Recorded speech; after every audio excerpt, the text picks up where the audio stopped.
Olá pessoal, sejam bem-vindos mais uma vez no canal SOS Supervisores. O meu nome é Ayrton e eu ajudo supervisores e líderes de produção a transformarem resultados consistentes em promoção e crescimento profissional. Então, se você é da liderança da linha de frente e gosta desse tipo de conteúdo, já deixa o seu like que eu tenho muita coisa interessante para te revelar hoje no episódio 50, onde eu vou falar como você pode reduzir o seu absenteísmo, que é relativo a faltas e afastamentos que prejudicam a sua produção, a sua produtividade. Então hoje um episódio especial falando sobre como você pode reduzir o seu absenteísmo. Então vamos lá que eu tenho muita coisa interessante para contar para você. Pessoal, eu vou começar perguntando se você que está me assistindo, você sabe a definição de absenteísmo. A gente ouve falar isso muito no nosso dia a dia, mas muita gente não calcula, não sabe como calcular e como indicar o seu absenteísmo ao longo do seu tempo para que possa tomar ações assertivas de redução de absenteísmo e consequente melhoria da produtividade. Então, o que é o absenteísmo? A definição de absenteísmo, pessoal, vamos lá. É a ausência não planejada do funcionário ao posto de trabalho, independente se a ausência foi justificada ou não. Em um sentido mais amplo, é a soma dos períodos em que os funcionários se encontravam ausentes do trabalho e, consequentemente, não estavam produzindo. Então, tanto da parte operacional como a parte administrativa, essa é a definição do absenteísmo.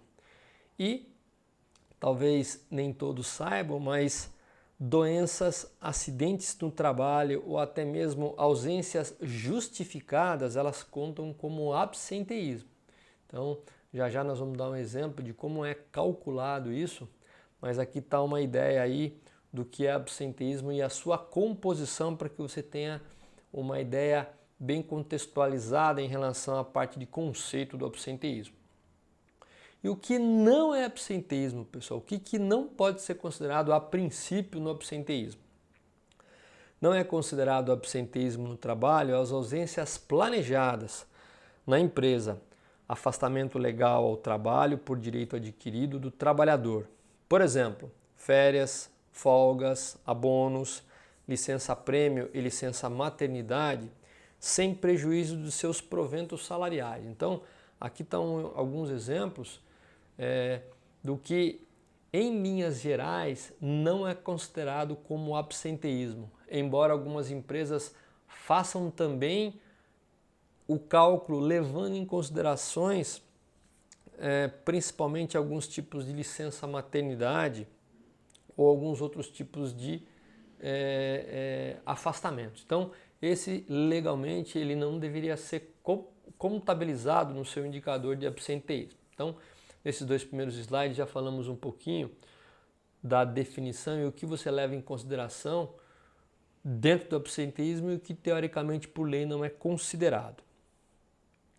Qual a diferença então, pessoal, do absenteísmo do turnover? Turnover também é outro jargão dentro da área de recursos humanos ligado à parte de ausência do trabalhador, mas agora já de uma maneira mais efetiva. Vamos entender então o que é turnover, diferenciando então do absenteísmo, bem como a sua correlação com o absenteísmo. Então o que é o turnover, pessoal? Turnover é um índice que calcula a rotatividade dos colaboradores, ou seja, é a quantidade de profissionais que deixam uma empresa em determinado período e precisam ser substituídos. Então ele é bem diferente aí em relação ao absenteísmo. Hoje é considerado um dos indicadores-chave de desempenho mais importantes, não só para a área de RH, mas para toda a companhia como um todo, né? Porque eu já vou mostrar daqui a pouquinho para você, o turnover ele custa caro para a empresa, então sempre que possível a gente precisa trabalhar para reduzir o turnover. Como?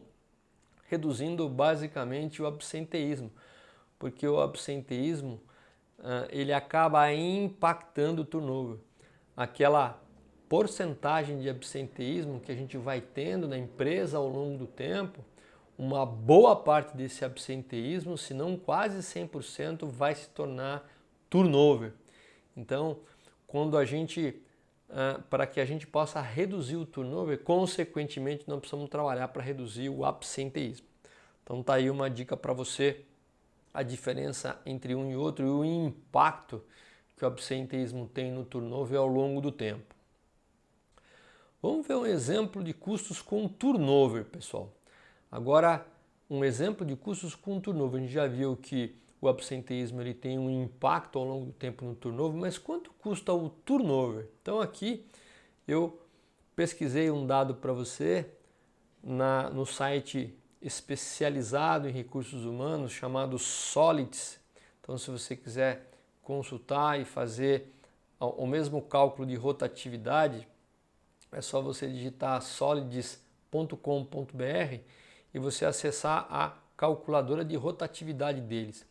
Esse site ele ajuda a você contabilizar qual é o seu custo anual em relação à sua rotatividade. São custos aproximados, mas dá uma boa ideia em relação a esses custos, bem como o que compõe esses custos. Então vamos lá, para que você possa calcular a rotatividade, você precisa entrar com dois parâmetros nessa tabela. Um deles é o número de funcionários da sua empresa. Então vamos dizer que a nossa empresa tenha 100 funcionários e a nossa taxa de rotatividade seja 4%. Então o meu custo anual de rotatividade vai ser 65.176. Se você tiver 2%, que é a metade, você já vai economizar aí a metade, R$ 32.500 aproximadamente por ano. E olha só que interessante, bem pequenininho na base desse slide, olha só o que está escrito em relação à média de rotatividade nacional. Se você não souber a taxa de rotatividade, tudo bem. Saiba que a taxa média de rotatividade nas empresas brasileiras é de 43,1%. Então é uma taxa muito alta, com um custo elevadíssimo em relação à média de empresas no Brasil, né? A taxa média. Então, aqui você pode fazer um cálculo em relação à quantidade de funcionários que a sua empresa tem e qual é a sua taxa para calcular quanto que você perde, quanto que você desperdiça de dinheiro em relação aí a esse tipo de indicador que é o turnover ou a rotatividade. Então vamos agora fazer uma analogia, fazer uma análise, em outras palavras, de como se compõe, né? Como que a Solids, o que ela leva em consideração para calcular essa rotatividade anual. Então está aqui o breakdown dos custos de turnover que essa empresa ela leva em consideração. Então ela leva em consideração que os custos em horas de RH, que são relativas aí a quando ela faz um anúncio da vaga em relação a um tempo que ela leva em consideração, análise de currículo, telefonema e seleção de candidatos, entrevistas, dinâmicas de grupo. Então aqui são custos de horas com recursos humanos organizando todas essas atividades, todas essas tarefas. Também ela leva em consideração entrevista com gestores, né? Os finalistas de cada vaga participarão de uma entrevista com o gestor ou líder direto. Então aqui ela leva também em consideração esse tipo de custo. Ela leva em consideração também o que? Salários e demais custos envolvidos, está aqui os detalhes, custos com treinamento e perdas de produtividade, tá? E também leva em consideração custo de rescisão. Então tudo isso somado daquele custo da calculadora de rotatividade. Então quanto você gasta anualmente pelo índice de rotatividade que você tem ou pelo índice de turnover. Então é muito sério esse tipo de problema, fora outros custos trabalhistas que podem incorrer aí quando você tem um índice de absenteísmo alto, então você precisa ficar realmente bem atento em relação ao que pode estar causando isso, e a gente vai falar alguma coisa um pouquinho mais para frente nos nossos slides. Então está aqui, então, aí como que é o breakdown, como que é a composição dos custos de rotatividade. Quais os tipos de absenteísmo, pessoal? Quais são os tipos de absenteísmo que existem nas empresas? Primeiramente é o absenteísmo voluntário, é um tipo. é o que? É a ausência do trabalho por razões particulares. Portanto, trata-se de ausência não justificada, sem amparo legal, de exclusiva responsabilidade do trabalhador. Então, é aquele absenteísmo que eu falto por aí algum problema particular que eu tive, mas que teoricamente acaba sendo não justificado. Absenteísmo por doença é um outro tipo, inclui todas as ausências por doenças diagnosticadas por procedimento médico. Então, aqui já aquele absenteísmo que utiliza o atestado médico. Absenteísmo por patologia profissional. Compreende as ausências por acidente de trabalho ou doença profissional. Então, é mais um tipo de absenteísmo. Quarto, absenteísmo legal, aquelas faltas ao serviço amparadas em lei, como licença maternidade, eleições, doação de sangue e serviço militar. Então aí está aí mais um tipo de absenteísmo. E o último é o absenteísmo compulsório, chamado compulsório. Falta ao trabalho por imperativo de ordem legal, ainda que o trabalhador não deseje, tais como suspensão imposta pela chefia, prisão, etc. Então, aí os 5 tipos de absenteísmo que devem ser computados para cálculo aí da sua porcentagem aí de absenteísmo nas empresas. E como que é medido então o absenteísmo, pessoal? O absenteísmo é medido em função dessa fórmula, que ela é composta da seguinte forma, O numerador dela, é o que é? A taxa de absenteísmo é necessário contabilizar todas as ausências não planejadas de todos os funcionários, que é basicamente aqui o nosso numerador. Em seguida, divide-se esse valor pela soma total do tempo que todos os trabalhadores deveriam ter trabalhado. Essa seria o total de jornadas de trabalho. Portanto, a taxa é obtida pela divisão do total de ausências não planejadas, que é o numerador, pelo total de horas das jornadas de trabalho. Então, está aqui a formulinha que você pode calcular. Nós vamos dar um exemplo real, ilustrativo no próximo slide. Então aqui eu tenho o numerador de quais foram as ausências não planejadas, ou seja, as horas que o funcionário faltou, dividido pelas horas trabalhadas. Então você programadas, aí você tem o índice de absenteísmo multiplicado por 100, você tem o índice de absenteísmo. Então é como você calcula o absenteísmo. Um exemplo então, pessoal. Vamos lá, imagine que um funcionário faltou 2 dias de trabalho, isto é, 16 horas no mês de janeiro. Ele deveria ter trabalhado 176 horas ao longo do mês, mas por conta das faltas trabalhou só 160 horas.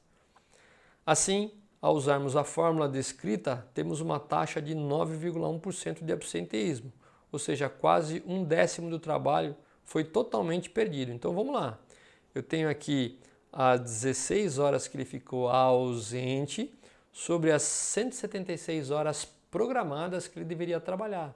Então quando eu faço esse cálculo dá 9,1%, que é a taxa de absenteísmo dessa pessoa. Quando eu faço uma somatória das pessoas que faltaram, dividido pela quantidade que cada um deveria trabalhar, então eu tenho a taxa de absenteísmo global. Tá? Então, aqui é um exemplo para que todo mundo aí tenha uma ideia de como isso é calculado. Como é monitorado o absenteísmo, por exemplo, numa carta estatística aqui, que a gente chama de IMR Chart, que é Individual Moving Range Chart, ou seja, é um gráfico de valores individuais, uma carta de controle estatístico, uma carta de controle de CEP, de valores individuais para que você tenha uma ideia, tá? Um exemplo hipotético. Então, vamos dizer aqui que eu tenho aqui uma taxa de 1,68%, que é uma taxa bem baixa. Então eu posso, através dessa carta, verificar a variabilidade dessa porcentagem. A gente pode ver que é uma variação de causa comum, ou seja, os dados estão estáveis. Pelos limites de controle aqui eu posso perceber que não tem nada fora dos limites de controle, então não existe causa especial.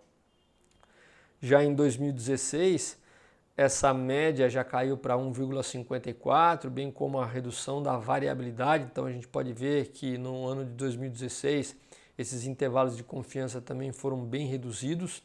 Em 2017, menos ainda. Então, de 1,54 foi para 1,22. Os dados continuam estáveis, ou seja, a variabilidade dentro do limite de controle, que a gente chama de variabilidade de causa comum, como também uma redução da variabilidade, como a gente pode observar pelos limites de controles mais estreitos em relação a 2016 e em relação a 2015. Então, é como você pode monitorar, aqui é apenas um exemplo, tem diversas formas que você pode plotar esses dados.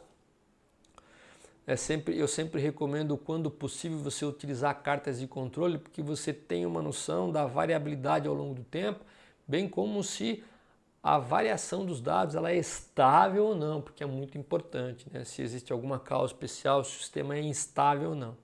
Então aqui é um exemplo de como pode ser monitorado o absenteísmo através de uma carta de IMR Chart ou de valores individuais, tá? Uma carta de controle estatístico de valores individuais, não é média, é valores individuais.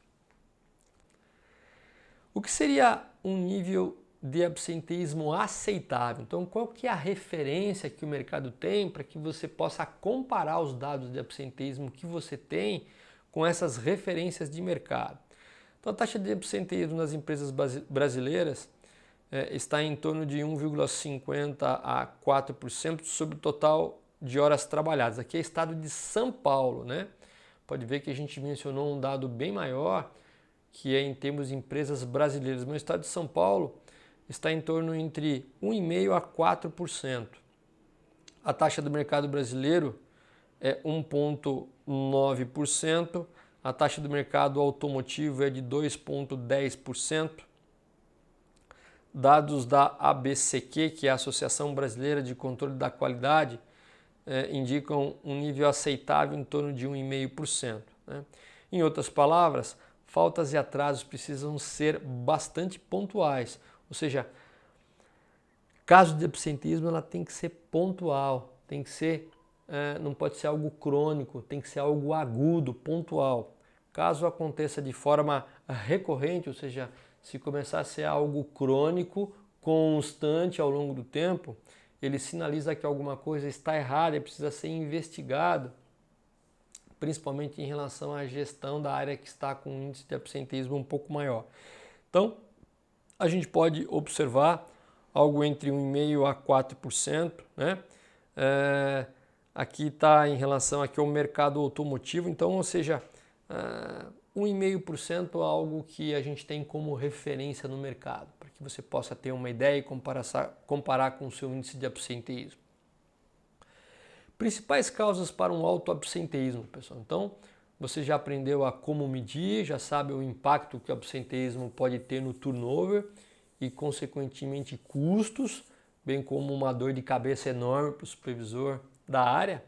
Então, quais são aí as principais causas de um alto absenteísmo? Pessoal, se você for fazer um Pareto, tem uma série de oportunidades que podem ser avaliadas em relação ao sistema de gestão, ao meio ambiente envolvido, à própria mão de obra, a máquinas, ao método. Então, existe uma série de fatores que podem impactar e que precisam ser investigados. Agora, uma grande dica eu vou te dar no próximo slide, que é de que forma que você pode identificar uma causa mais provável. Todas essas aqui são causas potenciais, mas se você fizer uma boa análise em relação a algumas dicas que eu vou te dar, você pode começar a tentar, através dessas dicas, através desses dados, chegar mais próximo de uma causa mais provável, eliminar um monte que estão aí no meio do caminho, tá ok? Então vamos lá. Dicas para que você possa identificar uma causa mais provável de absenteísmo. Então, uma dica muito importante é você usar o conceito de estratificação de dados. Então, o que é o extrato? O que é o processo de estratificação dentro de análise e solução de problemas? É você ter a possibilidade de você transformar um problema grande em problemas menores, né? Nós costumamos falar em treinamentos que é transformar um leão num monte de gatinho. E aí você pega lá os gatinhos mais bravos para que você possa realmente tratá-los. Então, através da estratificação, Você pode ir montando gráficos de Pareto ou gráficos de pizza até que você identifique aquela área, aquele tipo de atestado, aquele tipo de problema que gerou o atestado e você possa realmente, através de um extrato mais específico, mergulhar nas possíveis causas em relação a esses fatores. Então, a estratificação é sempre uma coisa muito interessante que a gente utiliza muito em qualquer tipo de análise e solução de problemas e aqui não é diferente. Então, você pode estratificar esses dados de absenteísmo por tipo de absenteísmo, por linha de produção, por mês, por turno, por tipo de supervisor, por operação, por funcionário e assim por diante. Então, você pode pegar esses dados que estão chegando na área de recursos humanos e começar, geralmente se a sua área, se você tem uma suspeita que a sua área tem muita falta, muito afastamento, então você pode começar a estratificar esses dados por esses extratos que eu acabei de falar para verificar aí a procedência de padrões, tá? Então vamos falar um pouquinho também sobre isso um pouco mais nos slides adiante. E vamos dar um exemplo de estratificação por tipo de absenteísmo. Então, geralmente nós temos aí um tipo de absenteísmo que é através de atestado médico, ou é um tipo de absenteísmo que nós chamamos de falta legal, falta injustificada ou mesmo atraso. Então, são aí os quatro tipos de absenteísmo. Vamos colocar no exemplo hipotético que nós levantamos esses dados, a gente percebeu que 77% do seu problema de absenteísmo ele está voltado em atestado médico, né? 14% aqui é falta injustificada, 7% é atraso e 2% é falta legal. Então, já que o maior extrato é atestado, eu posso, a partir desses dados, agora mergulhar dentro de atestado e tentar entender, por exemplo, que tipo de problema gerou aquele atestado, né? Então, aqui é um exemplo de extrato. Então, eu posso, através de um outro Pareto também, dentro de atestado, e verificar que, de repente, eu tenho aqui dor lombar 12%, manguito rotator, ou seja, ombro, são mais 5%. Então, aqui eu posso quebrar aqueles 77% em relação a atestado e tentar entender qual é o tipo de problema que está sendo ocasionado, né? Eu poderia, por exemplo, dentro daquele atestado, verificar qual é a área que mais está gerando aquele tipo de problema, né?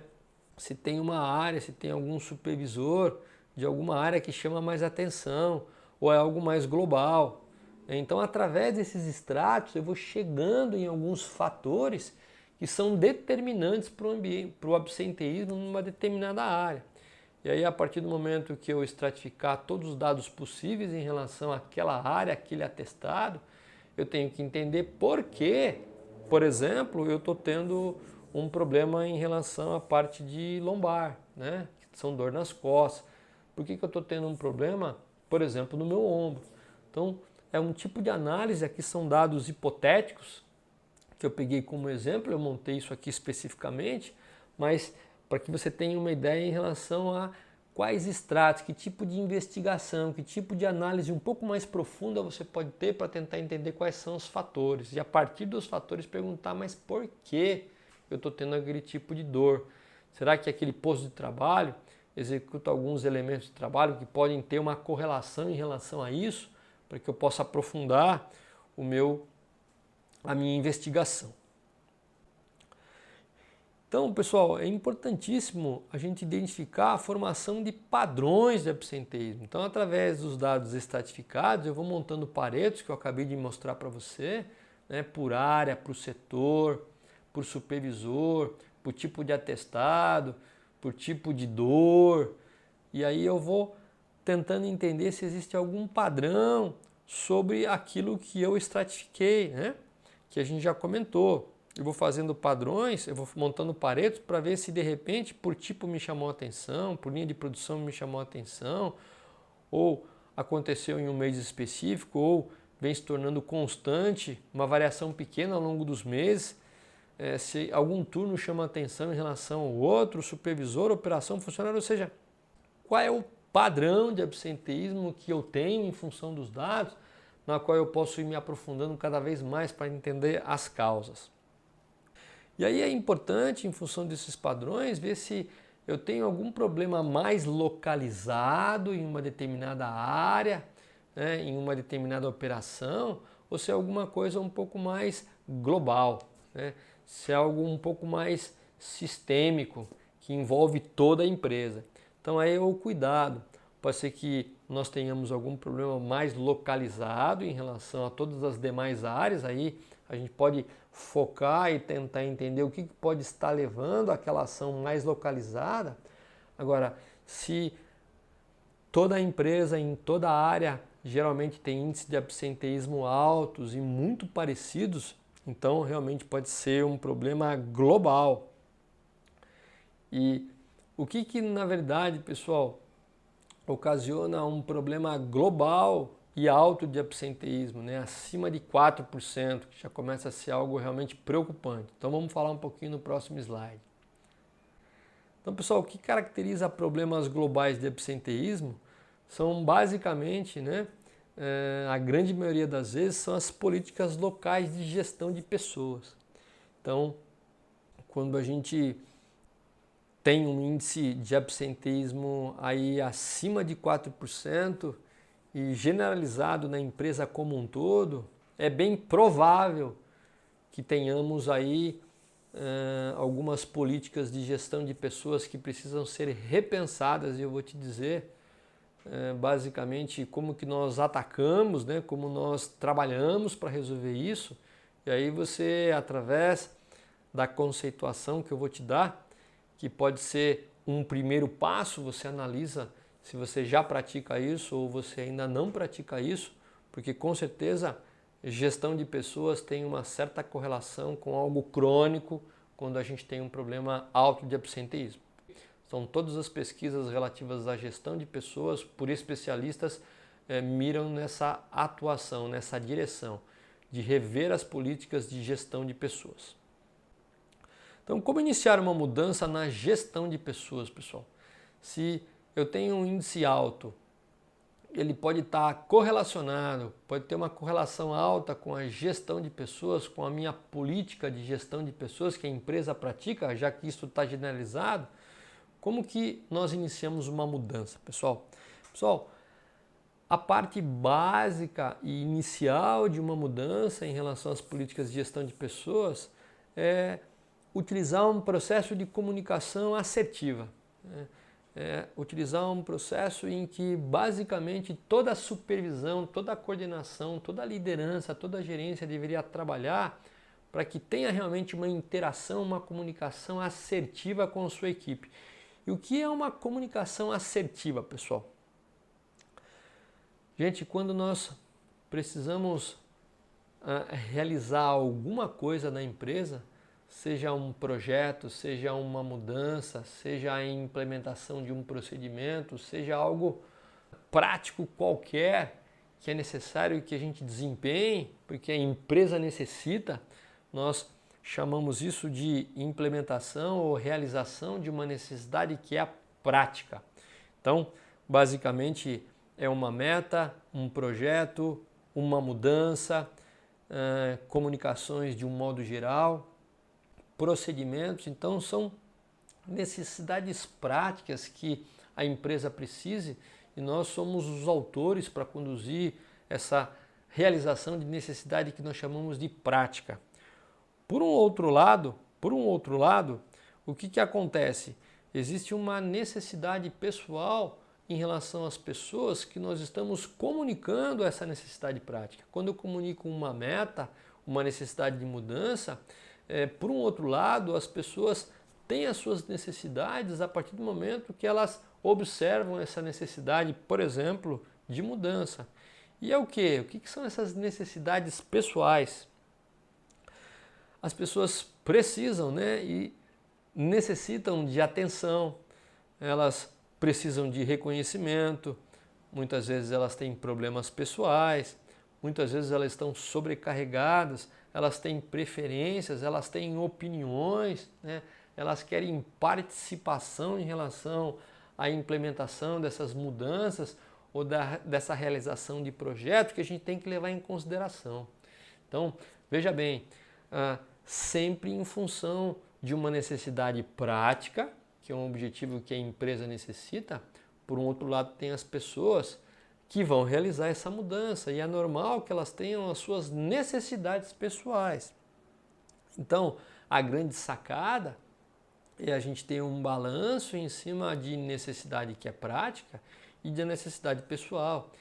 E muitas vezes nós temos que sanar as necessidades pessoais antes mesmo de conseguir, né, de ir adiante em relação a uma necessidade prática. E a gente responde essas reações de necessidade pessoal como, pessoal? Autoestima, empatia, envolver o pessoal, dar suporte. Então são leis de influência, né, ou princípios básicos para lidar com a necessidade das pessoas. Então toda vez que eu implemento uma mudança ou tenho que fazer alguma coisa e que muitas vezes vem uma reação, eu preciso fazer aí uma tratativa em relação a essas reações, na qual, com basicamente esses 4 pontos que a gente chama de princípios básicos, a gente consegue equacionar o problema. O fato é que quando muitas vezes eu quero sair galopando em relação a essa necessidade prática e não levo em consideração a necessidade pessoal, e isso de uma forma crônica ao longo do tempo, as pessoas vão ficando muitas vezes desanimadas com esse tipo de políticas, vão ficando desmotivadas e vão perdendo a vontade de levantar para ir trabalhar. Então isso é muito importante, né? E isso através do entendimento que uma necessidade prática ela trabalha com o lado mais esquerdo do cérebro, que é a parte racional, a parte lógica, e a parte de necessidade pessoal é uma parte mais emocional, uma parte mais intuitiva, e nós precisamos lidar com essas duas situações e somente uma liderança bem preparada sabe equacionar essas duas coisas.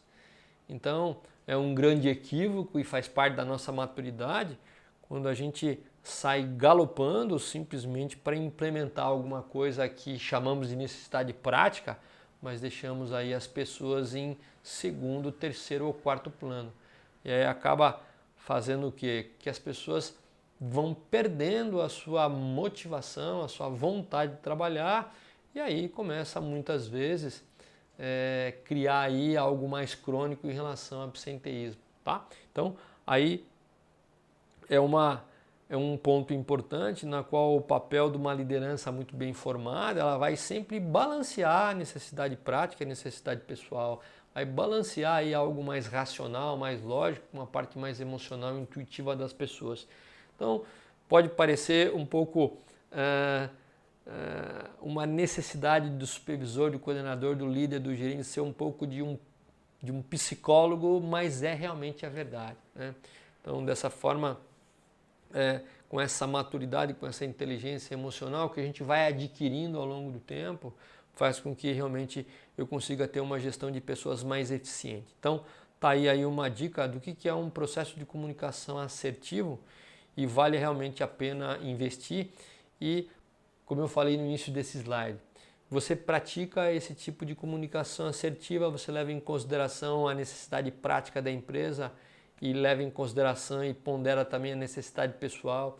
E quando eu falo de lidar com necessidade pessoal, muitas vezes não é fazer tudo o que as pessoas querem, mas sim o que elas necessitam para que aquela atividade seja realizada, né? Muitas vezes eu não posso atender toda aquela necessidade, mas se eu responder de forma convincente, com as razões necessárias, porque eu não vou atender a uma determinada necessidade, está tudo certo, tá? Então, realmente, a liderança tem um papel forte no equacionamento, no balanceamento dessas duas necessidades, tanto a prática como a pessoal.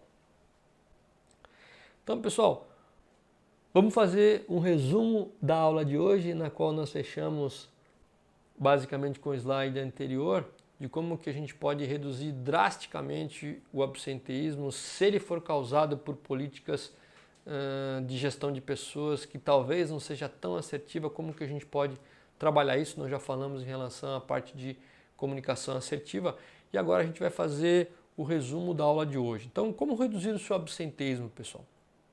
Primeiro ponto é calcular o seu índice de absenteísmo. Então, nós já falamos nessa aula como que você calcula o seu índice de absenteísmo. Então, isso é muito importante para que você realmente comece a entender qual é a variabilidade desse índice, qual é a média, qual é a amplitude, mas principalmente qual é a porcentagem que a sua área tem em relação a esse índice tão terrível se você realmente deixar ele de lado. O segundo ponto é estabelecer uma meta junto com a direção operacional RH. Então, em função do comportamento dessa porcentagem, você traçar uma meta SMART, né, que nós chamamos, uma meta realmente que seja específica, mensurável, atingível, realizável e que possa ser monitorado ao longo do tempo. Estratificar os dados daquele absenteísmo que está chegando para você, para que você possa identificar aí alguns padrões, para que você possa entender variações, tendências do absenteísmo. Identificar as causas mais prováveis de absenteísmo a partir do momento que você cria os estratos. A gente deu alguns exemplos bacanas em relação a como você pode fazer a estratificação. Avaliar as ações possíveis de melhoria com a HSE, principalmente, né, a área de segurança. Envolver também as pessoas para que elas possam dar algumas sugestões e inclusive ajudar você a solucionar esses problemas. Priorizar as ações com a direção e definir um plano de implementação. Muitas vezes a gente não pode implementar tudo, mas nós precisamos priorizar aquelas que têm um maior impacto de redução em relação ao absenteísmo. Acompanhar essas implementações através de plano de ações, para que possa verificar realmente aí a tendência do índice de absenteísmo pós essas ações. Então está aí um resumo de 8 dicas de como você pode reduzir aí o seu absenteísmo, detalhes nos slides anteriores. Pessoal, mais uma vez, muito obrigado por mais esse episódio número 50. Se você gostou desse tipo de conteúdo, já deixa o seu like, faça o seu comentário, dê a sua sugestão, compartilhe com os seus colegas que tanto precisam para que a gente possa realmente fazer o canal crescer. Eu conto com a sua ajuda e até o próximo episódio. Então, muito obrigado por estar comigo até esse momento e até o episódio 51. Forte abraço para vocês.